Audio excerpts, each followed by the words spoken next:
अस्सलाम वालेकुम वरहमतुल्लाह। मैं पिछले कुछ हफ्तों से या महीनों से हम कह सकते हैं कि एक चीज़ नोट कर रहा हूँ कि इंटरनेशनल ट्रैवल करने के लिए टिकट बुकिंग के लिए थर्ड पार्टी एप्लीकेशंस और थर्ड पार्टी वेबसाइट्स का इस्तेमाल बहुत ज़्यादा बढ़ रहा है, और जिसकी वजह से डेली बेसिस पे कोई ना कोई ऐसा केस आ रहा होता है जिसमें कोई कह रहा होता है मेरी पूरी टिकट के पैसे ज़ाया हो चुके हैं, और कोई कह रहा होता है मेरी 60,000 की टिकट है और रिफ़ंड में मुझे सिर्फ 20,000 मिला है या 25,000 मिला है। अब ऐसे सिचुएशन में गलती कहाँ पे हो रही है? और अगर आपने इंटरनेशनल ट्रैवल करना है, बेसिकली इसको हम डोमेस्टिक में भी ले सकते हैं, डोमेस्टिक के लिए भी इस रूल को फॉलो करना ज़रूरी है कि आपने अगर इंटरनेशनल या डोमेस्टिक जहाज़ का सफ़र करना है किसी भी मुल्क का आने जाने के लिए,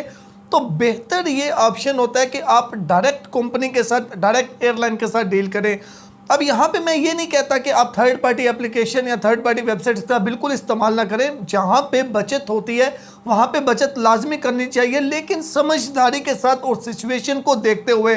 थर्ड पार्टी एप्लीकेशंस और वेबसाइट्स जो होती हैं वहाँ पे आपको थोड़ी डिस्काउंटेड टिकट मिल जाती है बनिस्बत अगर आप डायरेक्ट एयरलाइन से टिकट बुक करें, लेकिन उसमें जो टर्म्स एंड कंडीशंस होती हैं, जो शराइत होती हैं, उन्होंने जो कूपन यूज़ किया होता है, उसमें प्रॉब्लम ये होती है कि आपकी टिकट एक्सचेंजेबल नहीं रहती या आपकी टिकट रिफंडेबल नहीं रहती। अब बहुत सी जो third party applications, third party websites हैं वो ऑथेंटिक भी हैं, बिल्कुल सही भी हैं, लेकिन आपने एक चीज़ नोट की होगी, मैंने बेशुमार टिकट बुकिंग की वीडियोस बनाए हैं, हर एयरलाइन की वीडियो बनाई हुई है, लेकिन किसी भी वीडियो में मैंने तरीका जो है वो ये नहीं बताया कि आप इस एप्लीकेशन का इस्तेमाल करें, यहाँ से सस्ती टिकट मिलेगी, या आप इस एप्लीकेशन का करें। हमेशा से जो एयरलाइन की ऑफिशियल वेबसाइट होती है, ऑफिशियल एप्लीकेशन होती है, उसका ही मैंने तरीका बताया हुआ है। उसका रीज़न क्या है? उसका बेसिक रीज़न ये है कि जब आप डायरेक्ट एक कंपनी के साथ डील कर सकते हैं, जब डायरेक्ट आप एक कंपनी तक अपनी बात को पहुंचा सकते हैं, कोई मसला है उससे रब्ता कर सकते हैं, तो बीच में किसी दूसरे बंदे को इन्वॉल्व करने की क्या ज़रूरत है? जब आप किसी से डायरेक्ट बात कर सकते हैं,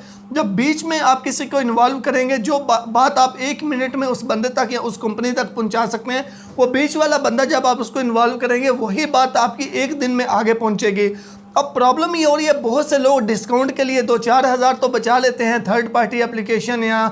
वेबसाइट का इस्तेमाल करके, वहाँ से टिकट को बुक करके, लेकिन फ़्लाइट थोड़ी बहुत चेंज हो जाती है। पहले जो टाइम होता था उसमें ये होता था आपने 6 महीने या 3 महीने पहले की भी टिकट बुक करवाई है किसी एयरलाइन की, तो वो 100% उसी टाइम और उसी डेट के अंदर ही वो ट्रैवल करता था, यानी कि फ़्लाइट्स चेंज इतनी नहीं होती थी। लेकिन अभी तो एक दिन का भी भरोसा नहीं है, कल की फ़्लाइट है, आज टिकट बुक करें, शायद वो कल की बजाय परसों हो गई है। तो ऐसी सूरत में जो थर्ड पार्टी एप्लीकेशंस होती हैं, थर्ड पार्टी वेबसाइट्स होती हैं, वहाँ पे जाके टिकट को रिफ़ंड करना और टिकट को कैंसिल, रिफ़ंड तो मेरे ख्याल में नामुमकिन हो जाता है, और उसको चेंज करने में भी आधे से ज़्यादा पैसे लग जाते हैं। तो अगर आप डायरेक्ट कंपनी यानी डायरेक्ट एयरलाइन की ऑफिशियल वेबसाइट से टिकट बुक करते हैं तो ये प्रॉब्लम्स आपको कम हो सकती हैं, पैसे आपके बच सकते हैं। आप डायरेक्ट उसी दिन, फॉर एग्जांपल मैं सिंपल सी मिसाल देता हूँ, मेरा वीज़ा ख़त्म हो रहा है, 3 दिन बाद की मैंने जो है वो टिकट बुक की हुई है, पाकिस्तान से मैंने सऊदी अरबिया जाना है, मैंने थर्ड पार्टी एप्लीकेशन से टिकट बुक की है,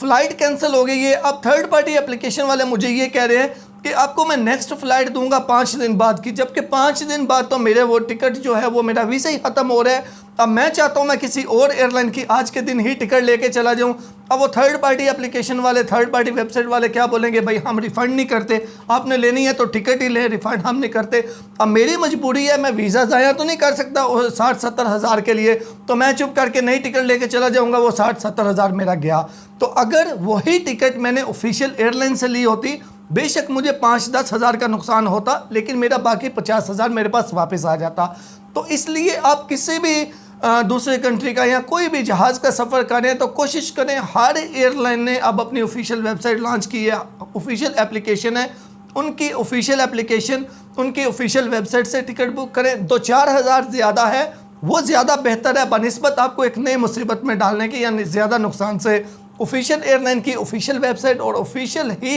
एप्लीकेशन से टिकट बुक करें, ताकि आपको किसी भी किस्म की परेशानी का सामना ना करना पड़े। किसी भी एयरलाइन की टिकट बुक करना चाहते हैं, यूट्यूब में सिंपल इतना लिख के सर्च करें, फॉर एग्जांपल सऊदी एयरलाइन की Saudi airline ticket booking procedure by हेला एमटीएम बुक्स, या PIA ticket booking procedure by हेला एमटीएम बुक्स, सामने वीडियो आएगी, उसको देख के आसानी के साथ घर बैठे बुक कर सकते हैं। शुक्रिया।